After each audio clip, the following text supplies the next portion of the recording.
"Do you even know where you are, old man?" The words, sharp and laced with corrosive disdain, cut through the oppressive heat of the Paris Island training ground. Sergeant Eva Rostova, a drill instructor whose voice could strip paint from a battleship, stood with her hands on her hips, her frame a study in rigid intensity. Before her, seated on a simple wooden bench near the edge of the grueling obstacle course, was an old man. He looked to be in his 80s, with skin weathered like old leather and a calm that seemed utterly alien in this place of manufactured chaos. His name was Randall Morrison, and he just sat there, watching. Rostova's jaw was tight. "This is a United States Marine Corps recruit depot, not a park bench for you to sit and watch the world go by. I asked you a question. Do you know where you are?" She took a deliberate step closer, her polished boots crunching on the dusty gravel. The recruits, all of them young enough to be the old man's grandsons, had frozen mid-stride, their workout halted by the confrontation. They watched, their faces a mixture of curiosity and apprehension. Randall Morrison's eyes, a pale faded blue, shifted slowly from the recruits to the sergeant. He didn't seem intimidated. He didn't seem angry. He just seemed present. "I know exactly where I am, Sergeant," he said, his voice quiet but clear, a stark contrast to Rostova's parade ground bellow. The confrontation had been brewing for the better part of an hour. The old man had arrived without fanfare, parking a modest sedan in the visitor's lot and making his way to the edge of the training field. He hadn't spoken to anyone, hadn't caused a disturbance. He simply sat on a bench under the thin shade of a pine tree and watched the young men and women of Platoon 3087 get put through their paces. At first, the drill instructors had ignored him, assuming he was a visiting family member who had perhaps wandered off from a tour group. But his stillness, his focused observation began to grate on Sergeant Rostova. He wasn't a tourist. Tourists looked at the buildings, took pictures, and moved on. This man looked at the recruits. He watched their form, their struggle, their grit.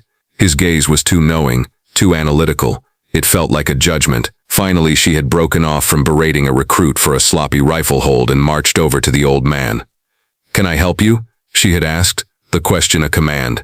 Randall had simply shaken his head. "Just watching," he'd replied. This was not the answer she was looking for. To her, his presence was a disruption, a loose thread in the tightly woven fabric of discipline and order she was tasked with maintaining. He was a variable she couldn't control.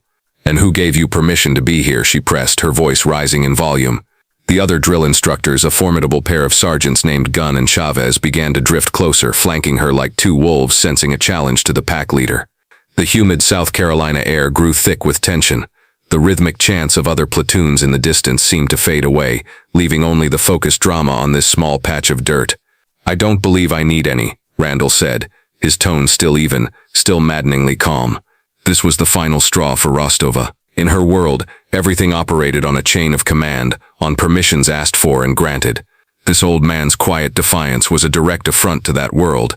"That's it," she snapped. "I want your ID.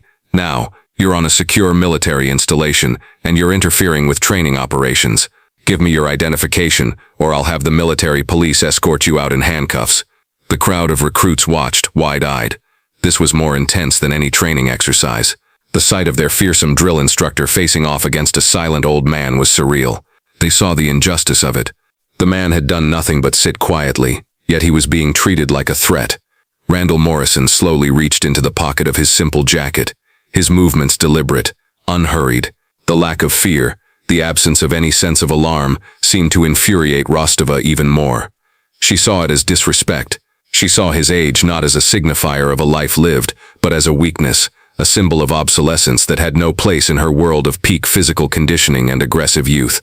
As Randall fumbled in his pocket, the sleeve of his jacket rode up his forearm, revealing a tattoo. It was old, the lines blurred by decades of sun and stretching skin. The ink faded from a deep black to a hazy blue-gray. It depicted an eagle, its wings spread, clutching a bundle of arrows. It was a common enough patriotic symbol, and Rostova gave it only a passing dismissive glance. It meant nothing to her. Just another piece of faded bravado from a bygone era. She was focused on the ID, the tangible proof of identity that would allow her to categorize him, label him, and dismiss him. But her dismissal, her failure to truly see what was right in front of her, was the gravest mistake she would make all day. As Sergeant Rostova's dismissive gaze swept over the faded tattoo on Randall Morrison's arm, a flicker of an image, sharp and violent, cut through the quiet old man's mind. It wasn't a memory so much as a phantom sensation, an echo of a life lived at a different pitch. For a split second, the sun-baked training ground of Paris Island dissolved.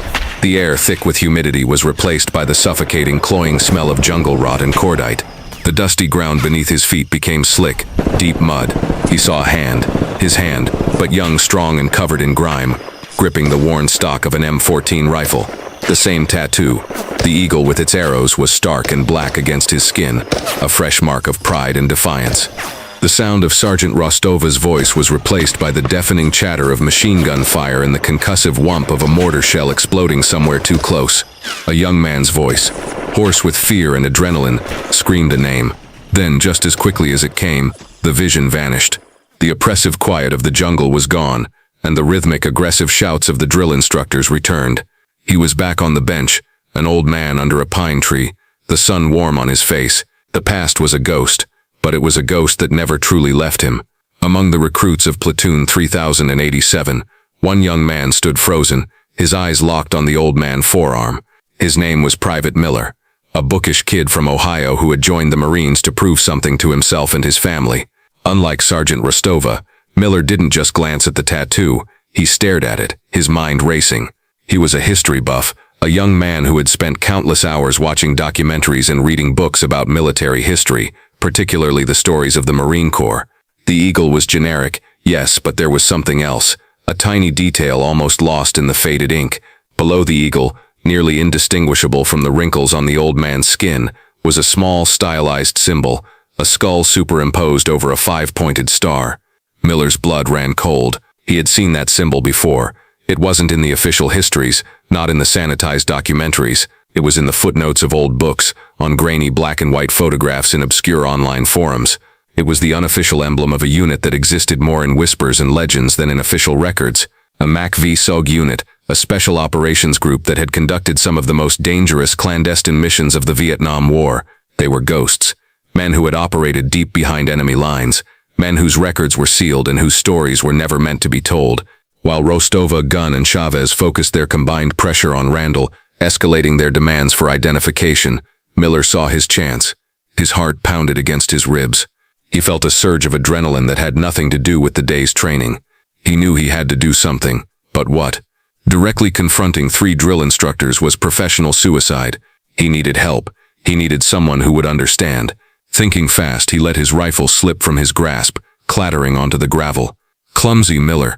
Sergeant Gunn bellowed instinctively, his attention momentarily diverted. "My apologies, Sergeant." Strap came loose. Miller called back, his voice cracking slightly. He knelt down, fumbling with the rifle sling, making a show of fixing it. It was the opening he needed. Keeping his head down, he shuffled backward, away from the confrontation toward the barracks. No one stopped him. They were all too transfixed by the drama unfolding with the old man. Once he was out of their direct line of sight, Miller broke into a sprint. He ducked into a quiet corridor in the barracks, pulled out the contraband cell phone he kept hidden for emergencies, and dialed a number he knew by heart. His hands were shaking. The phone rang twice before a familiar, gravelly voice answered. "John, what is it? You know you're not supposed to call me." "Grandpa, I know. I'm sorry, but you have to listen," Miller whispered, his words tumbling out in a rush. He quickly described the scene. The old man, the drill instructors, the confrontation. "A training dispute, John. That's not a reason to risk getting caught with a phone," his grandfather said, his tone impatient.